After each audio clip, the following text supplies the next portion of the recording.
OBC समाजाप्रमाणेच Maratha समाजाला सवलती मिळणार। मराठा समाजासाठी राज्य सरकारचा मोठा निर्णय। ओबीसींप्रमाणे 8 योजना मराठा समाजासाठी सुरू होणार। मराठा आंदोलनातील मृतांच्या वारसांना सरकारकडून आर्थिक मदत जाहीर। 34 व्यक्तींच्या वारसदारांसाठी प्रत्येकी 10 लाख रुपयांची मदत। सरकारकडून 3,40,00,000 रुपये मंजूर। नाशिकमध्ये गोकुळ गीतेंच्या बंडखोरीमुळे महायुतीमध्येच पेच। गोकुळ गीतेंना मनवण्याचे महायुतीकडून प्रयत्न सुरू। गिरीश महाजनांसोबत बैठक न घेताच उदय सामंत मुंबईकडे निघाले। नाशिकच्या जागेसंदर्भात सकारात्मक चर्चा सुरू। चर्चेअंती नाशिक आणि जळगावात पाठिंबा मिळेल।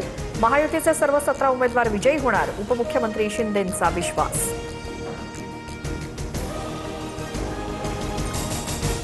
ठाकरेंच्या सेनेतनं हकालपट्टीनंतर बाळ माने भाजपात प्रवेश करण्याची शक्यता। भारतीय जनता पार्टी माझं मूळ घर।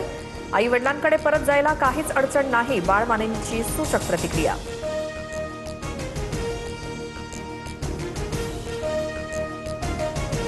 पुणे परिषदेतनं पवारांच्या राष्ट्रवादीनं माघार घेतल्यामुळे काँग्रेस आणि ठाकरेंची शिवसेना नाराज।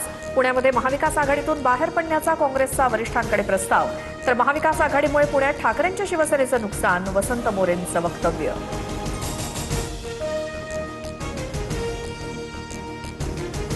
सोलापूरमध्ये महाविकास आघाडीमध्ये फूट। उत्तम जानकरांचा स्वतःच्या पक्षाच्या उमेदवाराला विरोध। मतदानावरती बहिष्कार टाकण्याचा आमचा निर्णय। जानकरांची माहिती।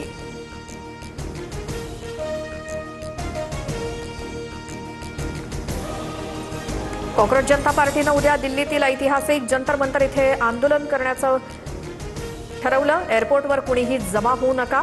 तिरंगा झेंडा आणि पुस्तकं घेऊन या। सीजेपी प्रवक्त्यांचं आवाहन। अभिजित दिपकेंच्या छत्रपती संभाजीनगरमधील घराबाहेर पोलीस बंदोबस्त।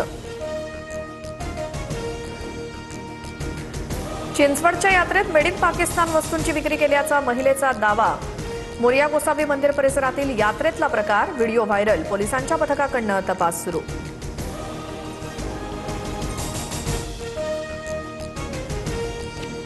पुण्याच्या शिरूरमध्ये पावसाची जोरदार हजेरी। अहिल्यानगर पुणे महामार्गावरती झाड कोसळल्यामुळे वाहतुकीला अडथळा।